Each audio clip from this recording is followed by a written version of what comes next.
ہمارے چینل کو سبسکرائب کریں اور بیل آئیکن کے بٹن کو دبائیں۔ عمر بن عبدالعزیز نے اپنے قاصد کو شاہ روم کے پاس کسی کام سے بھیجا۔ قاصد پیغام پہنچانے کے بعد محل سے نکلا اور ٹہلنے لگا۔ ٹہلتے ٹہلتے اس کو ایک جگہ سے تلاوت کلام پاک سنائی دی۔ آواز کی جانب گیا تو کیا منظر دیکھا کہ ایک نابینا شخص چکی پیس رہا ہے اور ساتھ میں تلاوت بھی کر رہا ہے۔ آگے بڑھ کر سلام کیا، جواب نہیں ملا۔ دوبارہ سلام کیا، جواب نہیں ملا۔ تیسری بار سلام کیا۔ نابینا شخص نے سر اٹھا کر کہا، شاہ روم کے دربار میں سلام کیسا؟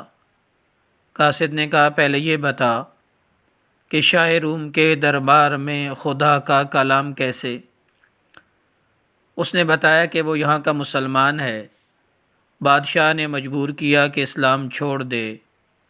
انکار پر سزا کے طور پر دونوں آنکھیں نکال دی گئیں اور چکی پیسنے پہ لگا دیا۔ معاملات طے کرنے کے بعد قاصد واپس آیا تو عمر بن عبدالعزیز کے سامنے اس قیدی کی بات بھی رکھ دی۔ کیا لوگ تھے وہ بھی؟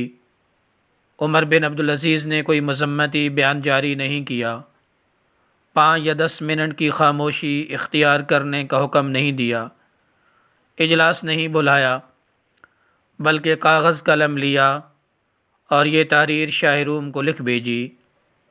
اے شاہ روم، میں نے سنا ہے کہ تیرے پاس ایک مسلمان قید ہے اور تو اس پہ ظلم روا رکھتا ہے۔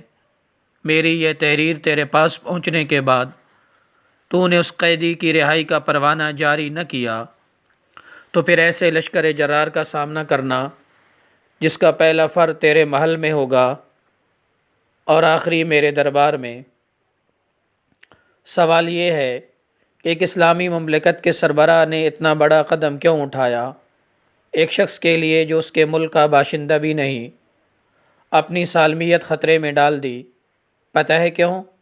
کیونکہ انہیں معلوم تھا کہ اگر ایک مسلمان کی حرمت خانہ کعبہ سے بڑھ کر ہے تو جغرافیائی حدود سے بھی بڑھ کر ہے، کیونکہ انہیں معلوم تھا کہ نبی علیہ السلام نے صرف ایک صحابی حضرت عثمان بن عفان رضی اللہ تعالیٰ عنہ کے لیے 1500 صحابہ کرام سے موت پہ بیعت لی تھی۔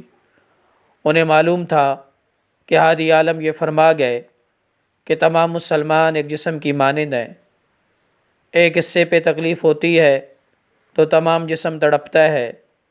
انہیں معلوم تھا کہ نحن الامہ، ہم ایک امت ہیں، اور جب سے یہ نظریہ ہم سے اٹھا ہے ذلیل و رسوا ہو رہے ہیں۔ آج باوجود اس کے کہ دنیا میں 1.5 ارب مسلمان موجود ہیں، لیکن شامی بچی آخری ہچکیاں لیتے ہوئے کہتی ہے، میں اپنے رب کو جا کر سب کچھ بتاؤں گی۔ عراق جنگ میں ایک لڑکی جان بچانے کے لیے بھاگتے ہوئے صحافی سے فریاد کرتی ہے، انکل میری تصویر نہ لینا، میں بے حجاب ہوں۔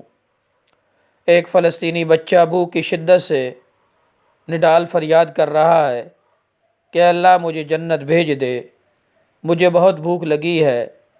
صرف چند لاکھ آبادی کا حامل ایک ملعون ملک آپ صلی اللہ علیہ وسلم کی شان میں گستاخی کرتا ہے۔ یہ سب کیوں ہو رہا ہے؟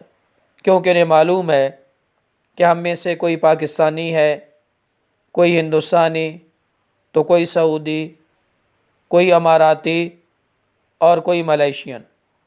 مسلمان ہوتے تو ایک دوسرے کے لیے تڑپ ہوتی، اور مقابلے میں کفر نیٹو کی صورت میں متحد ہے۔